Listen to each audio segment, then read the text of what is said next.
참사 현장에서는 피해자들에 대한 애도의 물결이 이어지고 있습니다. 그런데 또 일부에서는 사고에 대한 어떤 아픔의 공감과 위로보다는 조롱하는 표현도 나와서 논란이 되고 있습니다. 예, 어느덧 공감 능력을 잃어버린 우리 사회. 왜 이렇게 된 건지 오찬호 작가와 함께 이야기 나눠보겠습니다. 어서 오십시오. 예, 어서 오십시오. 예. 뭐 글쎄요. 애도를 표하는데 또 우리나라에서는 더 가깝게 이 아픔을 함께 느낄 것 같은데도 이런 표현들이 나왔다고 합니다. 그러니까 그런 글들을 마주하는 게 굉장히 고통스럽죠. 뭐 세월호 시즌 2냐 그러고 뭐 천막 시위 하겠네, 뭐 보상금 타려고 이제 하겠네, 이제 그런 글들을 보면 약간 이제 이런 글에도 맥락이 있을까 이런 거를 이제 보려고 하는 것이 굉장히 개인적으로 또 고통스럽습니다. 아니 저는 보면서 내가 피해자가 될 수도 있는 일인데 이런 표현을 하게 되면 실제로 뭐 피해자나 피해자 가족 혹은 더 넓게는 우리 사회 구성원들이 받을 어떤 상처에 대해서는 생각을 안 하는 것인가 이런 생각도 좀 들더라고요. 그러니까 그런 생각을 하면 안 하겠죠. 그러니까 뭐냐면 그러니까 본인 스스로를 정의롭다고 생각을 하는 거예요. 그러니까 이제 저 사람들이 다 쇼야. 예를 들어 그러니까 저런 식으로 국가가 나서가지고 막 요란을 떠는 거를 저건 바람직하지 않은 거야. 실제로 피해자는 나인데 평범한 내가 일상에서 보상을 못 받고 살아가는데 저렇게 무슨 뭐 이렇게 어떤 분위기 때문에 보상금 높아지고 하는 거 그런 걸 굉장히 이제 혐오하는 거죠. 그러니까 스스로의 행동이 굉장히 정의롭다고 생각을 하고 이제 이런 사람들이 가장 많이 끄집어내는 말이 뭐냐면 역차별 이런 말이에요. 그래서 이제 이게 사실상 역차별이라는 단어가 나오면 그러니까 고통의 우선순위를 자꾸 매기는 것이죠. 그래서 예를 들어서 뭐 어떤 성차별에 관한 얘기를 하면 뭐 남자들은 이런 얘기를 끄집어내고 난민에 관한 이야기를 끄집어내면 뭐 대한민국 청년들은 뭐 이런 얘기를 끄집어내면서 사실상 그 본질을 굉장히 흐려버리는 이제 그런 좀 습관들을 가지고 있습니다. 그래서 이제 이유가 있겠죠. 이게 그냥 그분들이 유전자적으로 그렇게 나쁜 생각을 가지고 태어났다고 생각하지는 않습니다. 그렇죠. 보면 우리가 어떤 이런 보도가 나오면 막 보상금 운운하는 언론 보도들이 있고 그다음에 이제 세월호 같은 경우에는 정당한 항의가 뭐 정치적으로 변질되었다. 그런 프레임으로 굉장히 보도된 적이 많이 있었거든요. 그런 차원에서 우리가 조금 성찰을 해봐야 될 것 같아요. 맞습니다.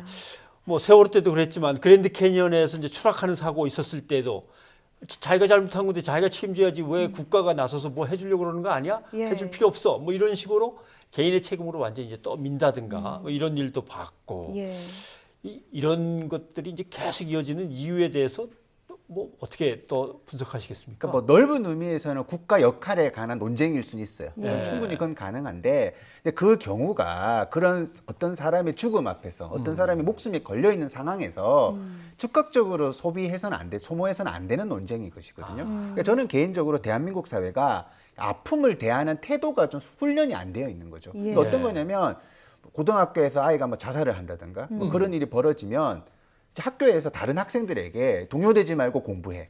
이런 식으로 이제 죽음을 회피시키도록 한다라는 거죠. 근데 그 앞에 굉장히 정면으로 마주해서 같이 슬퍼하고 애도하고 이 어떤 본질적인 문제가 무엇인가를 함께 나눠보고 하는 것이 굉장히 중요하거든요. 그런 차원에서 우리는 약간 나중에 해도 되는 논쟁을 그 어떤 아픔을 겪고 있는 그 사람 앞에서 굉장히 즉각적으로 내뱉는 그런 무례한 행동을 하는 경우가 그래서 많다고 생각해요. 동요되지 말고 공부해라. 이 표현을 저도 학창 시절에 들어봤습니다. 근데 말씀하신 걸 들으니까 이제 가슴에 찔리는 게 기자들이 기사를 쓸 때에도 지금 단위부강에 빠져가지고 산 사람이 있을 텐데 하면서 막 미친 듯이 찾고 있는데 자 보험금 계산해 보겠습니다. 이렇게 기사를 써버리니까 그것도 뭐 어떻게 보면 같은 종류의 것 같이 보이네요. 그러니까 많은 사람들이 확률적으로 사망 확률이 높을 것이다라고 예상을 하는데 아주 낮은 확률이지만 거기에 그냥 희망을 걸어보는 것이 또 어떻게 보면 언론이 해야 될 또 역할이기도 하죠. 결과는 어떤지 몰라도 그런 측면에서 우리가 뭐 굉장히 이성적 사고로 둔갑한 사실 비이성적인 어떤 이제 논리들이 굉장히 많은 것 같아요. 그렇군요.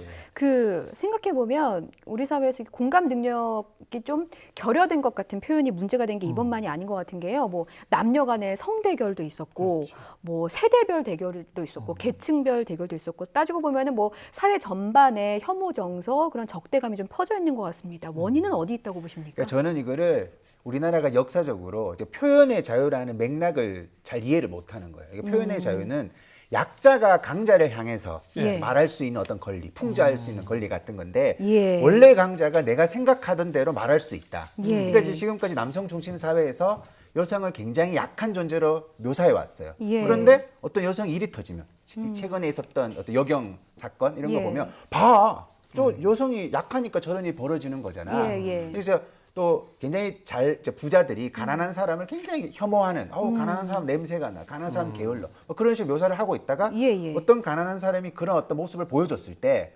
보라고, 내가 저 사람 그냥 무작정 싫어하는 게 아니라 그럴 만한 이유가 있잖아. 이런 예. 식으로 이제 합리적으로 혐오를 정당화하는 경우가 굉장히 많이 있거든요. 그런 차원에서 우리가 조금 일상에서 표현의 자유라는 것이 얼마나 신중하게 사용되어야 되고 약자가 자기 권리를 찾아가는 맥락에서 이용되어야 되는데 네. 그렇게 사용되고 있지 못하죠. 네. 아무튼 어떻게 보면 악성 댓글을 달면서 괜히 자기 어떤 성취감이나 효능감을 느끼는 사람도 있는 것 같아요. 그것보다는 개인의 각성도 필요하겠지만 또 사회대로 그런 사람들이 어떤 실망감 속에서 그렇게 어떤 그늘로 몰려가서 자기들끼리의 어떤 배타적인 집단을 구성해서 남을 갖다가 역차별이라고 계속 공격하는 이런 막말 공격들이 좀 없어졌으면 좋겠습니다. 예. 예, 오찬호 작가 오늘 고맙습니다.